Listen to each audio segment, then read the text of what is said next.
انکار بھی ممکن نہیں، اور یہ چرچا بھی عام تھا کہ فہیم اینڈ گروپس،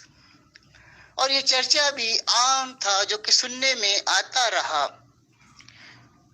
جو کہ میرے سننے میں بھی آیا،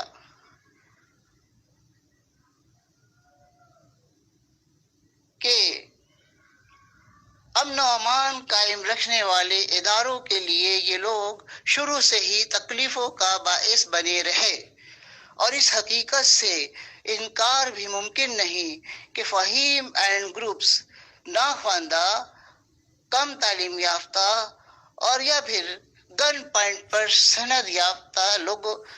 پر مشتمل تو ہے،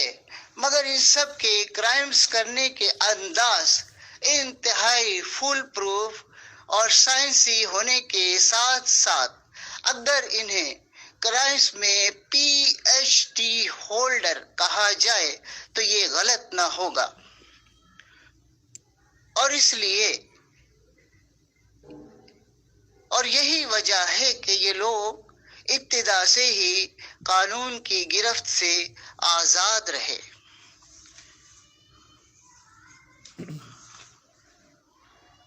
کیونکہ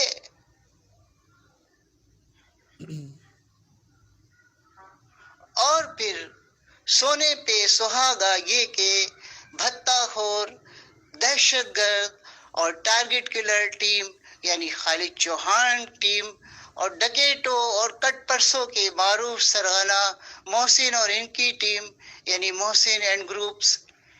ٹولے کی فہیم اینڈ کمپنی میں شمولیت کے بعد تو یہ چرچا عام رہا، اور یہ چرچا عام رہا کہ اس تجربے کار معروف کرمنلز ٹولے کی جرائم کرنے کی ان کی آکسیجن میں نمایاں اضافہ ہوتا رہا،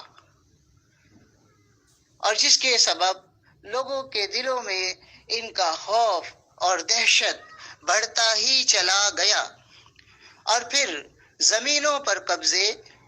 ڈبلنگ فائل، گھپلے، بلیک میلنگ، دھونس، دھمکی، غنڈہ گردی، ڈرگس اور آتشی ہتھیاروں کی خرید و فروخت کا سلسلہ جو کہ 2001 کے بعد سے اپنے عروج پر تھا، جسے مزید استحکام ملا، اور پھر بھارتی امداد اپنی جگہ پر،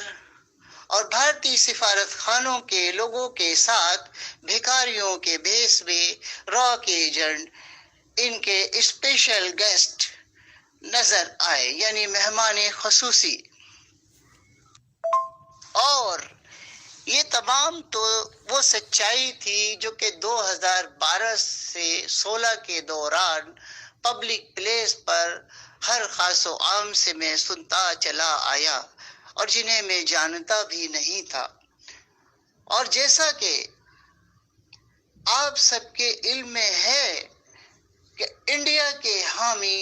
یہ معروف جرائم پیشہ لوگ میری اعلیٰ تعلیم یافتہ اور بلند کردار وائف سیدہ غوثیہ فرزانہ کے دشمن اس لیے بنے رہے کہ میری وائف ان سب کے جرائم کے سخت خلاف تھی، اور ملک دشمنوں سے ان کے تعلقات رکھنے، ڈرگس کے زہر پھیلانے، غریب اور ناخواندہ افراد کو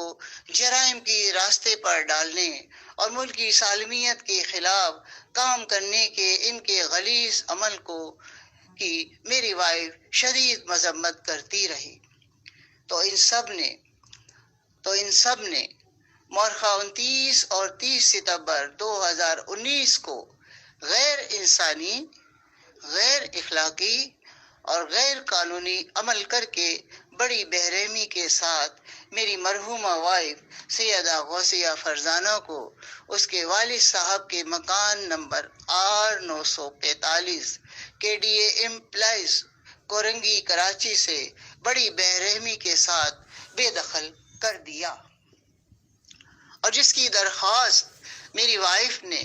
SSP ایسٹ ضلع کورنگی کے دفتر کو دی تھی، اور جس درخواست میں میری وائف نے اپنے ان خدشات کا تحریری اظہار کیا تھا کہ اگر اس کی جان کو نقصان پہنچا